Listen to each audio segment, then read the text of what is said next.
Clemencia, de Ignacio Manuel Altamirano. Capítulo 28. Prisión y regalos. Entretanto ocurrían en Zapotlán, donde Uraga había situado su cuartel general, los siguientes cambios. El coronel del cuerpo de caballería a que pertenecían Flores y Valle había sido ascendido a general y recibido el mando de una brigada. Enrique, como lo dije hace poco, había recibido su despacho de teniente coronel desde antes de salir de Guadalajara, y en calidad de tal se quedó con el mando de su cuerpo. El general en jefe tenía afecto a este oficial por las recomendaciones que hacían de él frecuentemente, tanto el antiguo coronel como otros muchos amigos que el joven tenía en el cuartel general. Convenía para los nuevos planes que el jefe del ejército del centro acababa de formar, que algunas fuerzas de caballería avanzaran hasta las cercanías de Guadalajara, con el objeto de observar los movimientos del enemigo. En caso de avanzar hacia la nueva línea de defensa, tales fuerzas debían replegarse y unirse al grueso del ejército liberal. Flores había pedido al general que su cuerpo fuese uno de los avanzados. Se le concedió y se le ordenó asimismo que marchara a situarse con él en puntos cercanos a la expresada ciudad. Enrique con tal objeto marchó llevando el resto del cuerpo, pues ya sabemos que uno de los escuadrones había avanzado hasta Santa Ana con Fernando Valle a su cabeza. Este joven ignoraba hasta el día 6 las novedades ocurridas en su cuerpo, pero las supo el día 8 algunas horas antes de que llegara a la hacienda de Santa Ana el teniente coronel Flores con el otro escuadrón. Fernando, al tener conocimiento de que su mortal enemigo venía a ser ahora su jefe, tuvo un momento de desesperación y le ocurrió pedir desde luego su pase a otro cuerpo. Pero la circunstancia de hallarse frente al enemigo le detuvo, y no halló más remedio que el de resignarse por lo pronto a su suerte. Enrique llegó, y Fernando con la mayor amargura se vio obligado a presentarse a su jefe y a ponerse a sus órdenes, dándole parte de las novedades ocurridas. En el momento se le mandó permanecer en la hacienda con 50 caballos, mientras que Flores marchó al pueblo de Santa Anita con el resto del cuerpo. Una vez allí, Enrique, que tenía cerca de Valle oficiales que espiaban todos los movimientos de éste y que le dieron cuenta de ellos, supo que Valle había encontrado en la noche del 5 a 2 leguas de Zacualco a un correo de Guadalajara que había hablado con él en secreto y que había abandonado un rato la columna para irse con él hasta el pueblo, volviendo después con un carruaje. Todo esto era para Enrique un misterio, pero aunque estaba íntimamente convencido de que Fernando no abrigaba intención ninguna de traicionar, no quiso perder la ocasión de sacar ventaja de tamaña ocurrencia. Fernando estorbaba para la realización de los planes que Enrique estaba consiguiendo desde hacía algunos días, y en los que trabajaba con actividad, como lo sabremos después. La presencia de Fernando en el cuerpo era un obstáculo insuperable. Presentábase la ocasión de hacerle desaparecer, y Enrique dio gracias a su fortuna por haberle puesto a punto de concluir su obra. El extraordinario que llevaba a Zapotlán la comunicación de Flores partió, y 2 días después llegaba a Santa Anita la orden del cuartel general para prender al comandante Valle y remitirle con una buena escolta a Zapotlán. Eran las 6 de la mañana, y el oficial encargado por Flores de ejecutar la orden superior llegó a la hacienda de Santa Ana y no encontró a Valle ni a sus 50 jinetes, pero supo que el joven comandante había salido al oscurecer el día anterior de la hacienda, con destino a Guadalajara. El oficial se quedó contrariado, e iba a avisar a su jefe de lo que ocurría, cuando divisó a lo lejos una polvareda, y un momento después vio aparecer a los 50 caballos, que con su jefe a la cabeza regresaban a Santa Ana. Adelantóse el oficial al encuentro de Valle y le dijo: «Comandante, buscaba a usted, y me sorprendo de no hallarle en la hacienda». «Oh, capitán», respondió Valle con aire sombrío. Avancé un poco esta noche, y me alegro mucho de ello. ¿Qué se ofrece? Este pliego de parte del coronel, dijo alargándole una comunicación cerrada y sellada. Fernando abrió el pliego, y apenas comenzaba su lectura se puso pálido, frunció las cejas y no pudo contener un movimiento de indignación, al que sucedió una sonrisa de desprecio. Comprendo, dijo con altivez, a tiempo viene esta orden. En fin, obedezco. Capitán, dijo a uno de los oficiales, quedó usted a las órdenes del señor, y yo marcho en este momento.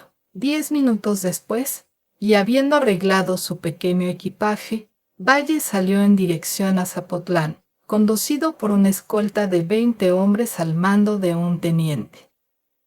Valle caminaba taciturno, pero de cuando en cuando se dibujaba en su semblante una sonrisa de triunfo. Es la primera vez, y llegó a decirse en voz baja, que la casualidad me favorece. Era justo. Hasta ahora no había sido todo más que un continuo llover desgracias sobre mí. Habían andado 6 leguas cuando encontraron a 2 criados conduciendo 2 magníficos caballos cubiertos con 2 vistosas camisas de lana, y una mula que traía una pequeña caja. Uno de los mozos se detuvo y preguntó al teniente: «Señor oficial, ¿me hace usted favor de decirme si está en la hacienda de Santa Ana el señor coronel Flores?» «En el pueblo de Santa Anita, muchacho». «¿Son para él esos caballos?» «Sí, señor», replicó el mozo, «se los llevo de regalo de parte del señor R.». «Lo mismo que esa petaquita. ¿Dónde está el señor R.?» preguntó Fernando. «Él me despachó de Zapotlán, pero siguió su camino hasta Colima con la familia, de modo que allá debe estar ahora». Los 2 grupos se alejaron uno de otro, y el de los mozos del señor R. Llegó a la una a Santa Anita, donde estaba el teniente coronel Flores.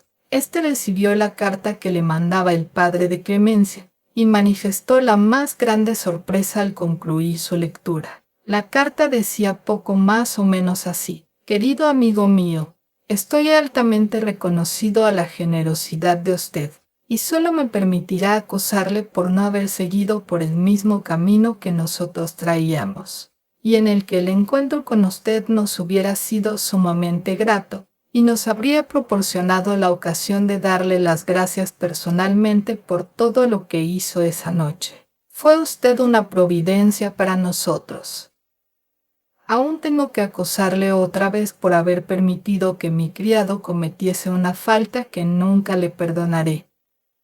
El caballo de usted cayó muerto en Zacualco, a consecuencia de haberle hecho correr por prestamos un servicio. ¿Cómo pudo usted suponer que yo aprobaría la compra de mi caballo que el mozo imbécil no discurrió regalarle? Yo no supe esta ocurrencia penosa para mí, sino hasta llegar a Zacualco, pues mi preocupación me impidió observar que el criado llegaba en el carruaje, sin el caballo que antes montaba.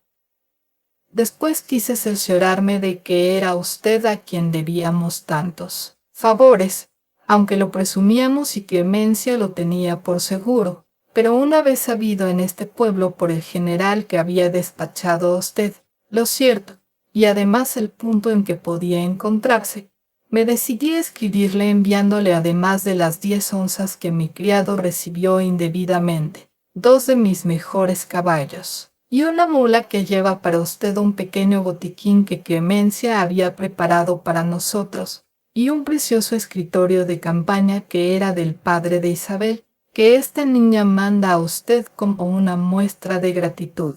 Nosotros vamos a Colima. De allí escribiremos a usted frecuentemente, usted haga lo mismo, etc. Enrique comprendió desde luego toda la historia del correo misterioso que hizo volver a Fernando a Zacualco, y temió, por lo mismo, que su acusación cayese en falso, lo que no podía menos de suceder si se aclaraban los hechos. Pero contentóse por lo pronto con responder al señor R. una carta lacónica, dándole las gracias, y diciéndole que más tarde le explicaría todo lo que había de oscuro en su conducta. Después de lo cual abrió la petaca en la cual encontró el botiquín y el lindo escritorio, que era un verdadero dije, con cuanto había menester un jefe en campaña para el despacho de su correspondencia. Al abrir el primero de estos muebles, Enrique encontró un billete que se apresuró a abrir. Era de Clemencia, y en él había puesto la enamorada joven las siguientes palabras: Enrique mío, ¿por qué no has querido hablarnos en el camino? He salido de Guadalajara, a pesar de tus instancias para que me quedase. No comprendo todavía por qué te empeñabas en dejarme con tus enemigos.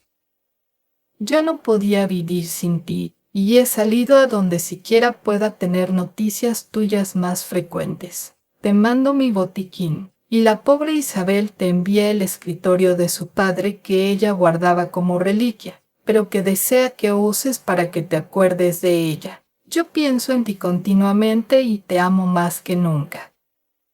Clemencia. Todo esto fue un motivo de temor y de contrariedad para Enrique, que veía bien claro la equivocación y que consideraba cuánto bajaría en el concepto de aquella familia, y especialmente de aquella mujer tan apasionada y tan original, en el momento en que se explicase el qui pro quo, momento que no veía muy lejano. Desde luego no dudaba que Fernando fuese el autor de aquella acción, que estaba tan en conformidad con su carácter, y como a sus propios ojos parecía tanto más generoso esa vez cuanto más desprecios había recibido de Clemencia en Guadalajara. Temía que esta joven concibiese por su desdeñado rival una especie de admiración que pudiera convertirse en simpatía. Sin embargo, dijo para sí: la fortuna es mi madre, y la desgracia sigue a ese muchacho como una sombra.